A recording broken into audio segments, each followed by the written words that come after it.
Good morning, students. Welcome to your EVS class. From today onwards, we are going to start our second term syllabus. Let us start with chapter number 11, Types of Houses.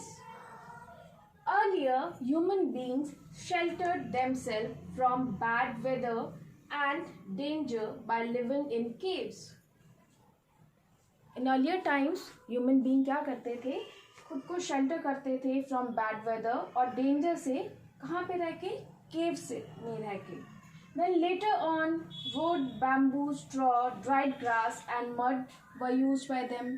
And after that human beings ने wood, bamboo, straw, dried grass और mud का use शुरू किया. And nowadays bricks, cement, stone, wood and glass are used by human beings to construct their house. और अब brick, cement, stone, wood और glass का use करते हैं human beings अपने home को या house को construct करने के लिए. In this chapter we are going to read about the materials used in construction, people who build houses. कौन कौन लोग involve होते हैं houses को build करने के लिए? Architects, mason, carpenter, plumber, electrician, painter, इन सभी की हेल्प से हमारा हाउस बिल्ड होता है या कंस्ट्रक्ट होता है. Now open page number 67, chapter number 11, types of houses. Okay students, the earliest human beings sheltered themselves from bad weather and danger by living in caves. Earlier जो human beings थे वो खुद को कैसे शेल्टर करते थे बैड वेदर और danger से? By living in caves. वो केव्स में रहते थे. Later on human beings began to build simple homes from the natural materials. बाद में जो ह्यूमन बीइंग्स थे इन्होंने सिंपल होम्स बनाने शुरू किए with the help of natural materials that were available like wood, bamboo, straw, dried grass and mud. जो easily available होते थे like wood, bamboo, straw, dried grass and mud. With time, people began to build stronger houses. But with the passage of time, people ने stronger houses बनाने शुरू किए with sturdier construction materials such as mud and bricks. उन्होंने well built construction शुरू की with the help of mud and bricks. Nowadays most people live in the houses made of building materials such as bricks, cement, stone, steel, wood and glass. But nowadays mostly people किस house में रहते हैं? ऐसे house में रहते हैं जिनका building material होता है bricks, cement, stone, steel, wood and glass. The oldest buildings still standing today are on the island of Malta. जो ओल्डेस्ट बिल्डिंग हैं जो आज भी स्टैंड कर रही है टिल डेट वो हैं आइलैंड्स ऑफ माल्टा में. They are temples made of limestone slabs and were built nearly 5000 years ago. और ये टेम्पल्स हैं जो लाइमस्टोन स्लैब से कंस्ट्रक्ट की गई हैं और इन्हें 5000 years ago, almost 5000 years ago build किया गया था. Isn't it interesting, students? Materials used to construct houses. At first जब ह्यूमन बीइंग्स ने कंस्ट्रक्शन शुरू करी तो उन्होंने नेचुरल मटेरियल्स को ही यूज़ किया like stone, clay, plant leaves and even fibres to construct their homes. Today even glass can be used to make the walls of a building. But now technology इतनी develop हो चुकी है कि glass को use किया जाता है buildings की वॉल्स को कंस्ट्रक्ट करने में. टिम्बर और wood is one of the oldest building materials used by human beings. जो वुड है that is the oldest building material. Like brick and stone, wood allows air and moisture to pass through it. जैसे brick और stone के through air और moisture pass होता है, similarly wood के भी होता है। The air is filtered as it passes through the timber. Air filtered भी हो जाता है जब वो टिम्बर या वुड के थ्रू पास होता है। That is why these building materials which were used thousands of years ago are still used today. Just because of that, ये जो building materials thousands of years ago use होते थे, that are also used today. Okay students, now let us read. Did you know? The National Stadium in Beijing, also known as Bird's Nest. जो national stadium है Beijing में, उसे birds nest के name से भी जाना जाता है। It is the world's biggest steel construction, और ये वर्ल्ड का बिगेस्ट स्टील कंस्ट्रक्शन है। It has twig like structural elements, और इसमें ट्विग भी है, लाइक जो इनका स्ट्रक्चरल एलिमेंट है उसमें ट्विग भी है। Okay students, Bricks are one of the most important materials used to build houses. जो bricks हैं ये most important material है to build houses.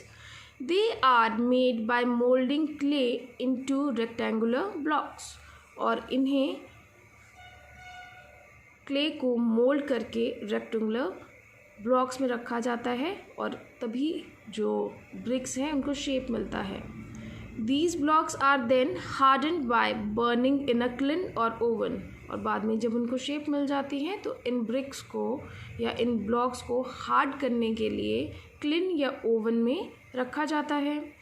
Walls of buildings are made of bricks which are stuck to each other by cement. जो walls हैं building की उन्हें बनाया जाता है ब्रिक से, और जो एक दूसरे के बीच में स्टक किया जाता है with the help of cement. Brick walls are plastered with a mixture of lime, cement, sand and water to make them smooth. और जो ब्रिक्स की जो वॉल्स हैं उसे प्लास्टर किया जाता है with the help of a mixture that is made up of lime, cement, sand and water. With the help of these ये smooth mixture convert होता है and the bricks wall is plastered with it. Okay students, when the plastered walls become clean and dry, they are painted in different colors to make the rooms beautiful.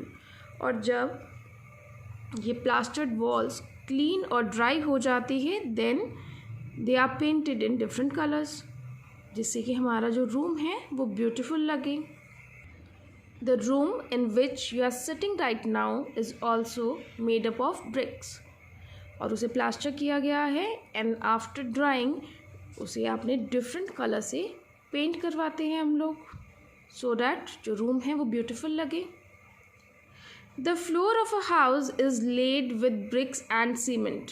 जो floor होता है किसी भी house का उसमें BRICS को ले किया जाता है and with the help of cement that is also plastered. It is then covered with concrete, stones, tiles और वुड, एंड लेटर ऑन उसे कंक्रीट, स्टोन्स, टाइल्स और वुड से कवर किया जाता है।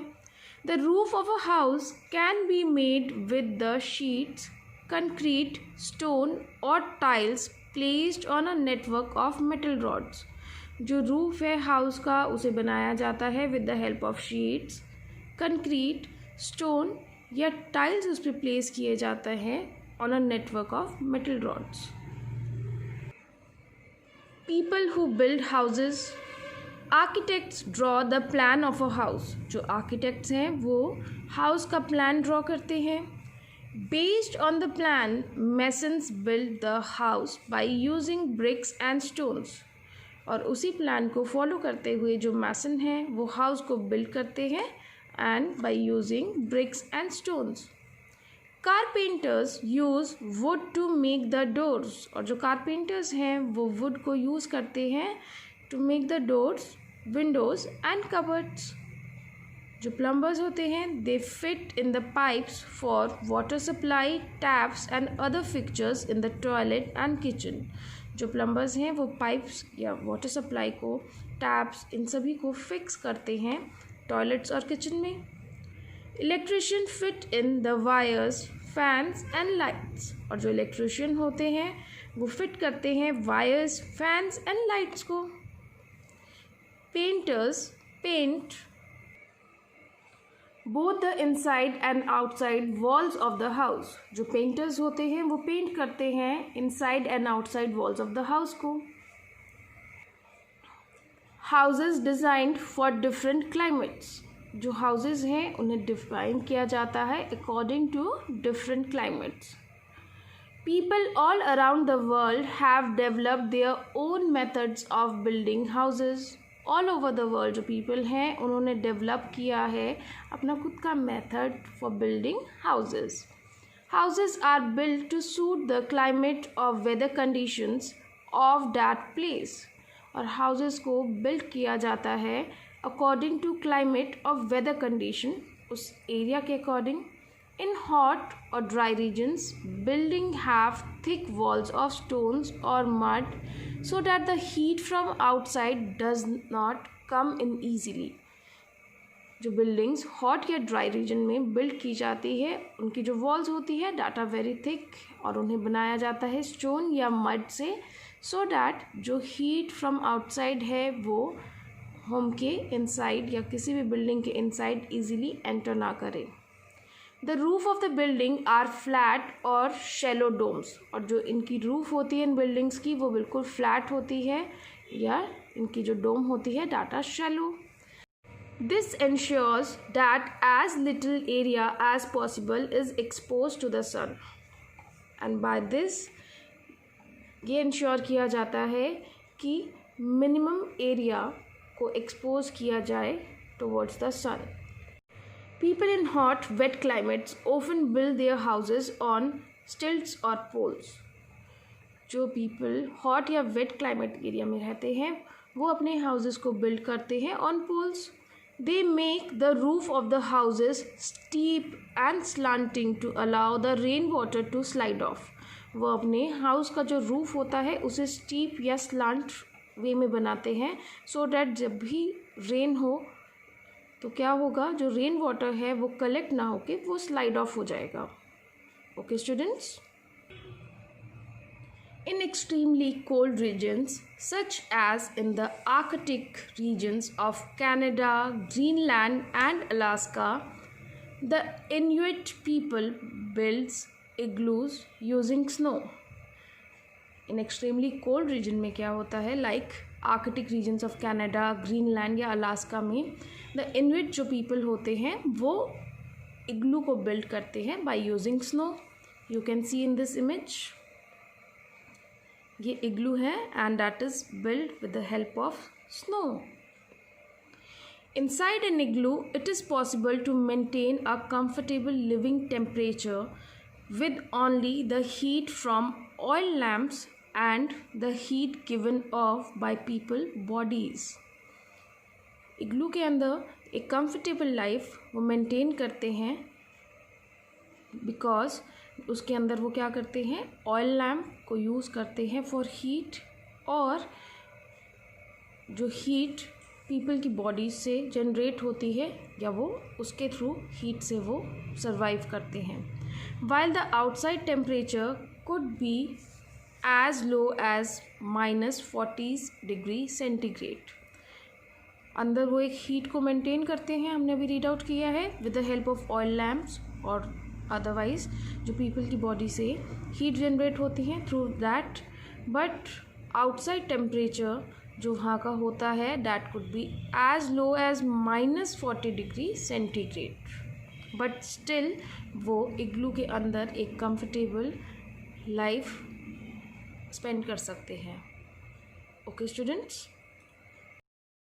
सो students read this chapter till this topic to enhance your knowledge about different types of houses. Okay students, thank you and goodbye।